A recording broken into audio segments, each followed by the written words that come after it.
I really wanted to make, I'm going to throw it open to questions. I don't want to talk too long, but I really am open to your questions for as long as you hold your hands up and ask questions.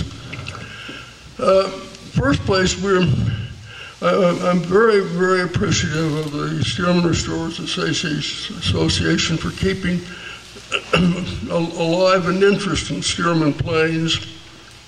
But there's one thing that particularly impressed me, which I'll never forget, and that is there was a time some years ago when the word went around that, my father had left Stearman officially in 1931, and PT-17 came out, and some years after that. And so the word was around my father really had nothing to do with the PT-17, that he left much too soon to be related to it. But then my father's good old loyal test pilot, Dede Levy, bless his heart, he's a chap I knew when he was a handsome young test pilot back in the late 20s, and I've always admired him all of his life. And he had 2 articles in the newsletter which he described in considerable detail how the PT-17 evolved from my father's Model 6, which he left with the company. When he left a number of designs, and one of them was a Model 6. When the Stearman company was in sort of commission, more or less, to produce an Army trainer, they took the Model 6 and modified it, and that became the Model 70. And Dede Levy has some shots of the blueprints of the Model 6 showing they penciled in changes that they made in that to produce the Model 70, and the Model 70 is a precursor, of course, to the model of the PT-17. So he, in essence, my father can quite honestly be cited as designing the prototype of the PT-17.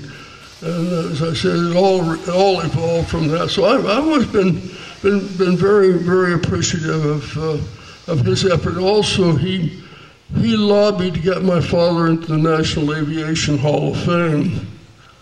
And he put in an awful lot of effort, and he succeeded, of course. He's there now.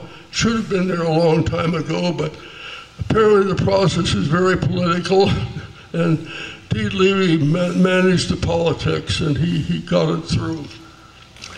Now, there's something that most people, Stearman fans, don't realize, that my father really is responsible for the existence of Lockheed Martin, which is the world's largest defense contractor today. He was the first president of Lockheed Aircraft Corporation, and from which evolved into Lockheed Martin. Back in 1932, he was only 34 when he was president of that. And in recognition of this, I'm really very honored that next Wednesday, the CEO and the CEO successor designate, Mr. Bob Stevens and Chris Kubelik have invited me to a book signing or endorsement breakfast next Wednesday. I'm extremely honored by that, and that's in recognition for, obviously, the part and the role my father played in creating Lockheed, which is well described in my book. So anyway, there are a few. My wife suggested that I have a few little anecdotes from my father's life. Incidentally, he's the only aeronautical engineer I've ever heard of, and probably ever existed, whose work spanned the whole period from the post-World War production of civilian aircraft to space reentry vehicles. One of the last things my father worked on was design a space reentry vehicle. I once talked to a professor of aerodynamics from one of our leading universities, and he said, well, where did your father study aerodynamics? I said, he didn't. And he had only 3 semesters of architecture at Kansas State Agricultural College. And this professor said, well, that's impossible. He could not have known enough theoretical mathematicians and enough aerodynamic theory to have possibly designed all the things that he designed. Well, I said, it's a good thing that he didn't know that and just went ahead and designed it. It reminds me a little bit of the story of the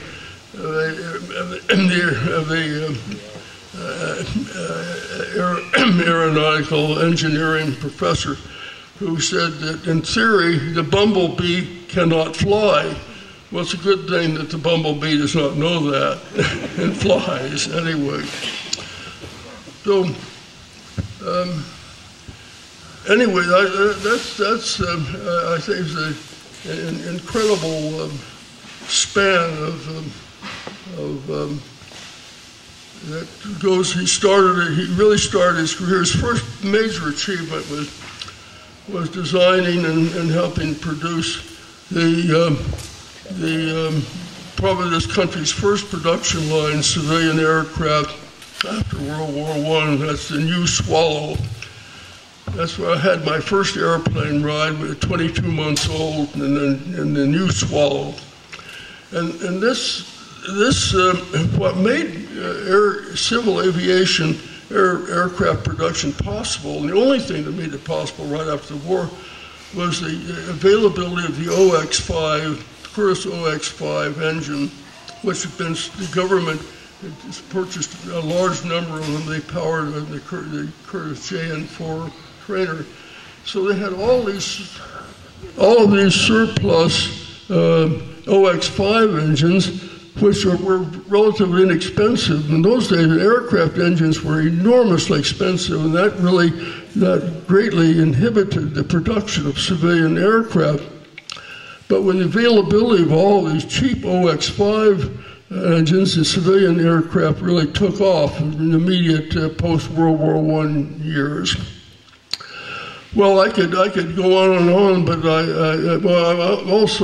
do appreciate Tom's making a pitch for my book, which I urge you all to buy if you haven't. And those who have bought it and have brought it here, I'd be very happy to inscribe it for you. And if you buy it and send it to me, I'll still inscribe it for you. I think it's a pretty good, interesting book myself. I pick it up and I think, did I write this? Did all of this stuff really happen to me? Well, it really did, and you'll find there's a lot of adventures in it. I started out in life as a cowboy, and a friend of mine said that, well, it's been downhill ever since then. But anyway, I'll leave this open now to your questions about anything you have. And as long as the hands are up, I'd be happy to answer them. Yes, sir. Please don't everybody speak at once. Oh, yes, sir. Without giving away the whole book, which I highly enjoyed, could you briefly describe your career as an aviation cadet? I'm sorry, I lost part of my hearing in Vietnam. I don't hear very well. Can you, sir, describe your brief career as an aviation cadet in World War II? I'm sorry? Your brief career as an aviation cadet in World War II. What was that? Your brief career. My wife will come up. Your brief career as your interest in aviation cadet in World War II. Was I an aviation cadet? You were first going to go into aviation. Well, actually, right after Pearl Harbor, I tried to enlist in the first post-Pearl Harbor Naval Aviation Cadet Program. And fortunately, failed the flight physical because I have a clog eustachian tube. everybody I knew who succeeded in joining that class was dead within a year. The Navy reduced the training program from 2 years to, I think, something like 8 months, and those who didn't die in training died early on.